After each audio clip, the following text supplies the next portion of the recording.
Hello friends, welcome back my YouTube channel. पिछली classes में हमने कोशिका के बारे में जाना। कोशिका क्या होती है ये मैंने बताया था। अगर आप लोगों ने अभी तक मेरी वो क्लास नहीं देखी है तो उसे देख लीजिए एंड बेल आइकन को प्रेस कर लीजिए एंड मेरे चैनल को सब्सक्राइब कर लीजिए ताकि आपको सारी क्लासेस मिलती रहें, उनका नोटिफिकेशन मिलता रहे। तो पहली क्लासेस में ये पार्ट सेकंड है सेल का। फर्स्ट पार्ट मैं आपको पहले पढ़ा चुकी हूँ। अगर आप लोगों ने फर्स्ट पार्ट नहीं देखा है तो पहले उसको देखिएगा, क्योंकि हम स्टेप बाय स्टेप सेल्स को पढ़ रहे हैं। तो पहले आप फर्स्ट पार्ट देखिए एंड सेकंड पार्ट, तभी आपको समझ आएगा। अगर आप लोगों ने फर्स्ट पार्ट नहीं देखा है तो जल्दी से उसको देख लीजिएगा। तो आज हम पढ़ेंगे सेल की संरचना यानी कि स्ट्रक्चर ऑफ सेल। तो जो हमारी सेल होती है, एक animal cell and plant cell. Animal में भी सेल प्रेजेंट होती है, प्लांट में भी सेल प्रेजेंट होती है। तो इनमें डिफरेंस क्या है? एनिमल सेल में सेल वॉल प्रेजेंट होती है, जो कि केवल प्लांट सेल में ही प्रेजेंट होती है, एनिमल सेल में ही प्रेजेंट नहीं होती। नेक्स्ट है हमारा प्रोटोप्लाज्म। प्रोटोप्लाज्म जो है वो हमारे टू पार्ट से मिलकर बना है, साइटोप्लाज्म एंड न्यूक्लियस। जो साइटोप्लाज्म है उसमें mitochondria, plastid, lysosome, Golgi body, ribosomes, endoplasmic reticulum and centrosomes आदि ऑर्गन्स प्रेजेंट होते हैं। तो आइए वन बाय वन हम इन ऑर्गन्स के बारे में स्टडी करेंगे। तो फर्स्ट जो ऑर्गन है हमारा सेल ऑर्गन, वो है सेल वॉल, जो कि प्लांट सेल में प्रेजेंट होता है। तो हम सेल वॉल के बारे में स्टडी करेंगे। जो सेल वॉल है वो ओनली प्लांट सेल में प्रेजेंट है और इसके ये एक टाइप से डेड होती है। जो सेल वॉल है वो डेड है और पारगम्य है, मतलब पारगम्य बोले तो परमेएबल। जो पौधे की सेल वॉल है वो सेलुलोज से मिलकर बनी होती है। पौधों की सेल वॉल सेलुलोज से मिलकर बनी होती है। इसी तरीके से जीवाणुओं में भी सेल वॉल होती है, इसीलिए जीवाणुओं को हम प्लांट सेल में भी स्टडी करते हैं। जीवाणु यानी कि बैक्टीरिया। तो बैक्टीरिया की जो स्टडी सेल वॉल प्रेजेंट होने के कारण ही हम बॉटनी में बैक्टीरिया की स्टडी करते हैं। तो जो बैक्टीरिया की सेल वॉल है वो म्यूकोपेप्टाइड पेप्टिडोग्लाइकॉन से मिलकर बनी होती है। अगर क्वेश्चन एग्जाम में इस तरीके से आए कि पौधे की सेल वॉल किससे मिलकर बनी होती है तो आप आंसर देंगे सेल्यूलोज। एंड नेक्स्ट अगर क्वेश्चन पुटअप किया कि बैक्टीरिया की सेल वॉल किससे मिलकर बनी होती है तो म्यूकोपेप्टाइड पेप्टिडोग्लाइकॉन। नेक्स्ट हम देखेंगे कि कवक में भी सेल वॉल प्रेजेंट होती है और उनकी सेल वॉल काइटिन की बनी होती है। नेक्स्ट एल्गी में भी सेल वॉल प्रेजेंट है और हम देखते हैं कि उनकी सेल वॉल पैक्टिन से बनी होती है। तो मोस्ट जो क्वेश्चन एग्जाम में पुटअप किया जाता है कि प्लांट की सेल किससे मिलकर बनी होती है तो हम आंसर देंगे सेल्यूलोज। नेक्स्ट अगर पूछे बैक्टीरिया की सेल वॉल तो म्यूकोपेप्टाइड पेप्टिडोग्लाइकॉन। अगर क्वेश्चन किया कि कवकों की सेल वॉल किससे मिलकर बनी होती है तो काइटिन। नेक्स्ट एल्गी की सेल वॉल पैक्टिन से मिलकर बनी होती है। तो देखिए ये मैंने प्लांट सेल स्ट्रक्चर बनाया है ओनली सेल वॉल को रिप्रेजेंट करने के लिए। ये सेल वॉल को रिप्रेजेंट कर रहा है जो कि प्लांट में है एंड पारगम्य परमेएबल एंड डेड है। सेल वॉल के बाद प्लांट में सेल मेम्ब्रेन होती है, अभी मैं इसके बारे में पढ़ाऊंगी। अभी सिर्फ मैं आपको ये दिखाना चाहती थी कि जो सेल वॉल है वो सेल मेम्ब्रेन की आउटर लेयर है, यानी कि सेल मेम्ब्रेन की आउटर कवरिंग ही सेल वॉल है जो ओनली प्लांट में है, ओनली प्लांट सेल। इस बात का ध्यान रखना है कि जो सेल वॉल है वो ओनली प्लांट सेल में प्रेजेंट होती है। नेक्स्ट हम स्टडी करेंगे, ये देखिए डिफरेंस, ये मैंने डायग्राम शो कर रखी है plant cell and animal cell. Plant cell में सेल वॉल प्रेजेंट है और एनिमल सेल में सेल वॉल प्रेजेंट नहीं है। Next cell membrane plant cell में प्रेजेंट है। देखिए ये ब्लैक कलर से जो मैंने ड्रॉ कर रखी है जो सेल मेम्ब्रेन है, और ये लिविंग होती है एंड सेमी परमेएबल है। और सेल वॉल डेड होती थी। ये डिफरेंस याद रखना cell wall and cell membrane में। ये हमको याद रखना है कि जो सेल वॉल है वो डेड है एंड सेल मेम्ब्रेन लिविंग है। नेक्स्ट हम देखते हैं कि एनिमल सेल में क्या सेल मेम्ब्रेन प्रेजेंट है तो यस, एनिमल सेल में भी सेल मेम्ब्रेन प्रेजेंट है जो कि लिविंग है एंड सेमी परमेएबल है। नेक्स्ट हम देखेंगे माइटोकॉन्ड्रिया प्लांट सेल में भी प्रेजेंट है एंड एनिमल सेल में भी प्रेजेंट है। माइटोकॉन्ड्रिया को सेल का पावर हाउस कहते हैं।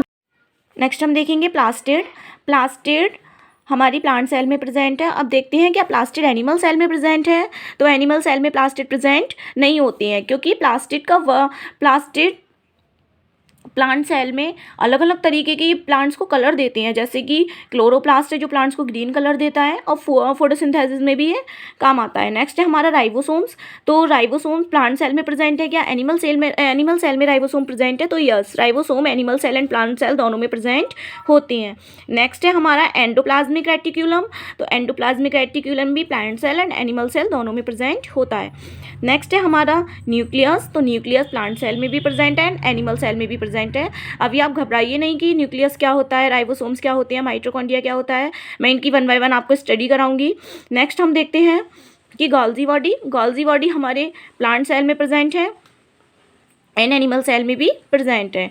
और बात आती है वैक्यूल्स की, तो वैक्यूल्स प्लांट सेल में प्रेजेंट होती है, एनिमल सेल में या तो एब्सेंट होती हैं, अगर प्रेजेंट होते भी हैं तो बहुत स्मॉल स्मॉल होते हैं, ये अपनी साइज़ में स्मॉल रहते हैं, जबकि प्लांट सेल में ये काफ़ी बड़े बड़े होते हैं और एनिमल सेल में स्मॉल होते हैं। तो चलिए अब हम 1 बाय 1 सेल ऑर्गन्स के बारे में बात करते हैं। तो हम देखते हैं कि प्रोटोप्लाज्म, प्रोटोप्लाज्म क्या है। प्रोटोप्लाज्म को हिंदी में जीव द्रव्य बोलते हैं, जिसमें 80% जल होता है, यानी कि जो प्रोटोप्लाज्म है वो 80% जल से मिलकर बना है। और प्रोटोप्लाज्म की खोज जो है डुजार्डिन ने की थी। किसने की थी प्रोटोप्लाज्म की खोज? डुजार्डिन ने। और इन्होंने सबसे पहले इसका नाम सारकोड रखा था, सारकोड रखा, जो जीव द्रव्य का यानी कि प्रोटोप्लाज्म का पुराना नाम है। पहले इसको सारकोड कहते थे, फिर पुरकिंजे आए और पुरकिंजे ने इसका नाम प्रोटोप्लाज्म रखा। पुरकिंजे ने प्रोटोप्लाज्म इसको नाम दिया, पहले इसको सारकोड कहते थे।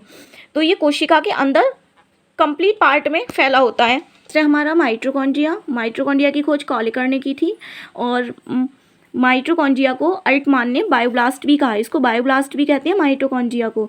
तो माइटोकॉन्ड्रिया को सी वेंडा ने माइटोकॉन्ड्रिया कहा और अल्टमान ने इसको बायोब्लास्ट कहा। फ्लेमिंग ने इसको फिलिया कहा। फ्लेमिंग ने क्या कहा था? फिलिया। एंड खोज कॉलिकर ने की थी, अल्टमान ने बायोब्लास्ट कहा, सी वेंडा ने इसको माइटोकॉन्ड्रिया कहा। नेक्स्ट हम देखेंगे कि माइटोकॉन्ड्रिया का स्ट्रक्चर कैसा होता है। तो देखिए ये हमारी माइटोकॉन्ड्रिया है।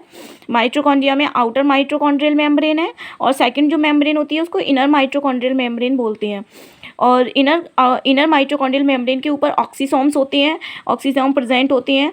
और माइटोकॉन्ड्रिया के अंदर ही राइबोसोम्स बिखरे होते हैं और इसमें एक डीएनए भी प्रेजेंट होता है, जो कि राउंड होता है, शेप में राउंड है। जो फिंगर लाइक ये मुड़ी हुई होती है इनर माइटोकॉन्ड्रियल लेयर, इसको क्रस्टी बोलते हैं। ओके, तो जो माइटोकॉन्ड्रिया है उसको एनर्जी हाउस कहते हैं, यानी कि power house of the cell. तो अगर क्वेश्चन पुट अप किया एग्जाम में कि power house of the cell, तो आंसर हमारा माइटोकॉन्ड्रिया होगा। और जो इसकी आउटर माइटोकॉन्ड्रियल मेम्ब्रेन होती है और इनर माइटोकॉन्ड्रियल मेम्ब्रेन दोनों ही सेमी परमिएबल होती हैं। और इसका जो कार्य होता है वो रेस्पायरेशन का होता है। नेक्स्ट हम देखेंगे कि जो हमारा नेक्स्ट ऑर्गन है वो है हमारे प्लास्टिड्स।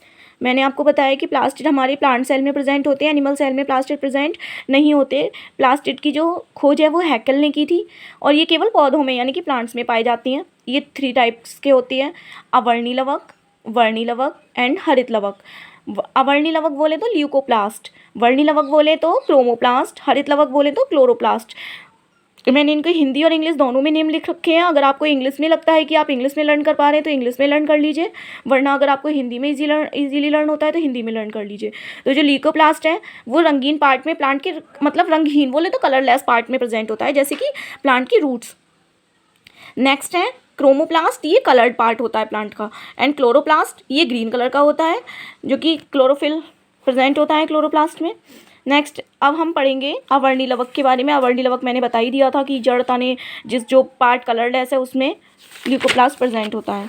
नेक्स्ट है हमारे वर्णी लवक। अब वर्णी लवक यानी कि क्रोमोप्लास्ट देख लेते हैं कि कौन से पार्ट किस कलर, कौन सा जो पार्ट है प्लांट का वो किस प्लास्टिड के कारण उसका कलर रेड होता है, किसका ग्रीन होता है। तो ये देखते हैं, जो टमाटर का रेड कलर है वो लाइकोपिन के कारण है। एंड जो गाजर का रेड कलर है वो कैरोटीन के कारण। एंड मिर्च का लाल रंग कैप्सिथिन। और बैगन का जो बैगनी रंग है वो जैंथोसाइनिन। एंड चुकंदर का लाल रंग विटानिन। तो देखिए गाइस, टमाटर का जो लाल रंग है वो लाइकोपिन के कारण है, गाजर का लाल रंग कैरोटीन, मिर्च का लाल रंग कैप्सिथिन, बैगन का बैगनी रंग जैंथोसाइनिन एंड चुकंदर का लाल रंग विटानिन। तो इस तरीके से हमने देखा कि जो प्लास्टिड होते हैं वो प्लांट्स को कलर प्रदान करते हैं, इसीलिए ये एनिमल सेल में प्रेजेंट नहीं होते, बल्कि ये ओनली प्लांट सेल में प्रेजेंट होते हैं। तो अब देखते हैं क्लोरोप्लास्ट। क्लोरोप्लास्ट जो है वो प्लांट्स के ग्रीन पार्ट में पाया जाता है। और ये सब देखिए मैंने यहाँ पर नोट डाउन कर रखी है, फोटोसिंथेसिस प्रोसेस। तो देखते हैं कोशिका में जो लिक्विड पार्ट होता है जो कोशिका का, यानी कि सेल का जो लिक्विड पार्ट होता है न्यूक्लियस को छोड़कर, उसको हम साइटोप्लाज्म कहते हैं। साइटोप्लाज्म के अंदर कोशिकांग बोले तो सेल ऑर्गन्स प्रेजेंट रहते हैं और इधर उधर बिखरे रहते हैं ये साइटोप्लाज्म में। नेक्स्ट हमारा है endoplasmic reticulum. Endoplasmic reticulum short में हम इसको ER भी बोलते हैं। ये 2 टाइप्स की होती हैं, एक SER एंड RER। SER बोले तो smooth endoplasmic reticulum and RER बोले तो रफ एंडोप्लाज्मिक रेटिकुलम। जो रफ एंडोप्लाज्मिक रेटिकुलम होता है उसको रफ क्यों बोलते हैं? क्योंकि उनमें राइबोसोम्स प्रेजेंट होते हैं और राइबोसोम्स हमारा प्रोटीन का निर्माण करते हैं। अगर आपसे पूछे कि सेल की प्रोटीन फैक्ट्री तो हम बोलेंगे राइबोसोम्स, एंड सेल का स्केलेटन सिस्टम तो एंडोप्लाज्मिक रेटिकुलम, क्योंकि ये सेल को मजबूती देता है, मतलब उसको एक बोले तो स्ट्रॉन्गेस्ट पावर, उस स्ट्रॉन्ग रखता है सेल को। कौन? Endoplasmic reticulum. देन हम पढ़ते हैं लाइसोसोम, इनको बोलते हैं सुसाइड बैग। लाइसोसोम्स को आप सुसाइड बैग क्यों बोलते हैं? क्योंकि जब हम बहुत दिनों तक खाना पीना नहीं खाते हैं तो हमारी जो सेल्स होती हैं, जो लाइसोसोम्स होते हैं, वो अपने आप ही डेड होने लगते हैं, इसलिए राइबोसोम्स को हम सुसाइड बैग भी बोलते हैं। देन हम रीड करेंगे राइबोसोम्स। राइबोसोम्स मैंने अभी बताया ही था आपको कि राइबोसोम्स को हम प्रोटीन ऑफ फैक्ट्री कहते हैं और ये 2 टाइप के होते हैं, 70S एंड 80S। और जो राइबोसोम्स की खोज की थी वो पैलाडे नामक वैज्ञानिक ने की थी, एक साइंटिस्ट थे पैलाडे, उन्होंने राइबोसोम्स की खोज की थी।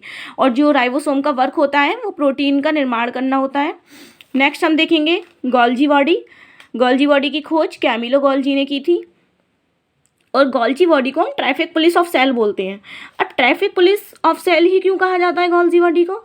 जैसे हम रियल लाइफ में देखते हैं कि जो ट्रैफिक पुलिस होती है उसका वर्क क्या होता है कि ट्रैफिक आराम से रोड पर आने वाले और जाने वाले वाहन इजीली चलें, उनके बीच कोई भी एक्सीडेंट नहीं हो। सेम गोल्जी बॉडी का वर्क है कि जो भी हमारे सेल्स में प्रोटीन या किसी भी चीज़ का जो ट्रांसफ़र करने का काम होता है वो गोल्जी बॉडी का होता है, इसीलिए गोल्जी बॉडी को ट्रैफिक पुलिस ऑफ सेल भी कहती हैं। नेक्स्ट है हमारा सेंट्रोसोम।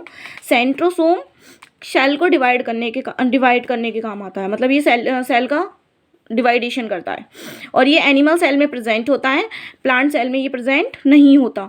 तो हमने देखा कि कौन कौन से ऑर्गन प्लांट सेल में प्रेजेंट होते हैं और कौन से ऑर्गन एनिमल सेल में प्रेजेंट होती हैं। तो एक हमारा सेंट्रोसोम है जो कि प्लांट सेल में प्रेजेंट होता है, एक हमारे प्लास्टिड जो हमारे प्लांट सेल में प्रेजेंट होते हैं, सेल वॉल प्लांट सेल में प्रेजेंट होते हैं, ये तीनों ऑर्गन एनिमल सेल में प्रेजेंट नहीं होते।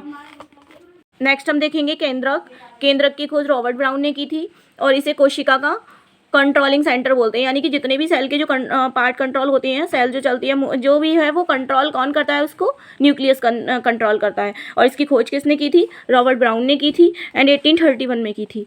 तो इसको ब्रेन भी बोलते हैं सेल का, तो ये याद रखिएगा कि क्वेश्चन में पूछता है कि brain of cell, then answer होगा nucleus, and controlling centre of cell, then answer nucleus.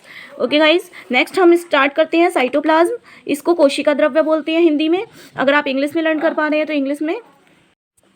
तो देखते हैं कोशिका में जो लिक्विड पार्ट होता है जो कोशिका का, यानी कि सेल का जो लिक्विड पार्ट होता है न्यूक्लियस को छोड़कर, उसको हम साइटोप्लाज्म कहते हैं। साइटोप्लाज्म के अंदर कोशिकांग बोले तो सेल ऑर्गन्स प्रेजेंट रहते हैं और इधर उधर बिखरे रहते हैं, ये साइटोप्लाज्म में। नेक्स्ट हमारा है endoplasmic reticulum. Endoplasmic reticulum short में हम इसको ER भी बोलते हैं। ये 2 टाइप्स की होती हैं, एक SER एंड RER। SER बोले तो smooth endoplasmic reticulum and RER बोले तो रफ एंडोप्लाज्मिक रेटिकुलम। जो रफ एंडोप्लाज्मिक रेटिकुलम होता है उसको रफ क्यों बोलते हैं? क्योंकि उनमें राइबोसोम्स प्रेजेंट होते हैं और राइबोसोम्स हमारा प्रोटीन का निर्माण करते हैं।